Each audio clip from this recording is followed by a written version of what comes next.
Every time there is an article saying that there is Islamophobia in India that appears, or a poster or an advertisement in American publications, something else is happening in India. This is typical giving cover, playing victimhood before somebody catches them and saying, oh my goodness, there's something that happened here. So what happened recently? The Director General of Prisons for Jammu and Kashmir was killed by his help. The help's name is 𝗣𝗚𝘂𝗍𝘂𝘀𝘀, and they said that this had no terrorism angle to it, but his throat was slashed, and they had tried to, or 𝗣𝗚𝘂𝘂𝘀 had tried to set fire to his body. Now there is an organization called People's Anti-Fascist Front, PAFF, and this is an offshoot of 𝗣𝗚𝘂𝗍𝘂𝘀𝘀 that has claimed responsibility. Well, these things, can go either way. I mean, somebody says, hey, nobody's claiming responsibility, let me go ahead and claim it anyway. So that part has to be verified if it's true or not.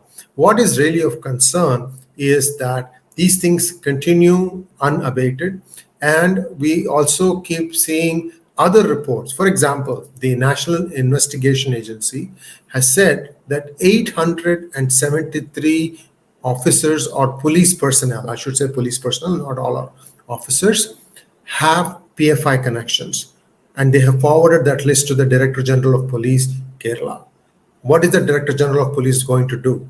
We don't know. But if you look at the media from Kerala, not a single word has been mentioned about this. This is just something doing the rounds in social media, and that's how people picked it up.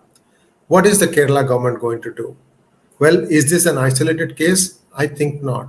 Even the NIA, which takes all its force from the police, may also be compromised. Where does one draw the line? How do we know who is clean and who is not? The problem is this rot had set in many, many years ago, and it'll take a long time to clean up. However, a beginning has been made to pull off an operation like the way the NIA did to pick up hundreds of PFI leadership. That was not easy because that took place over multiple states, and many state agencies were also involved, and that everything was kept under wraps and they picked them up is in itself a feat. So that tells us that if the government puts its mind to it, it can clean up the mess that is being created. Also, we must remember that 5 Bangladeshis, when they were attempted to be deported from Assam to Bangladesh, 10,000 people came to try and stop that. The army had to be called in. What is this happening to this country?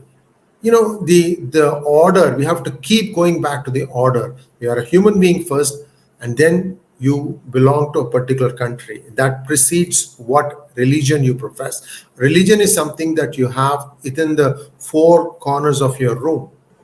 What is going to happen next?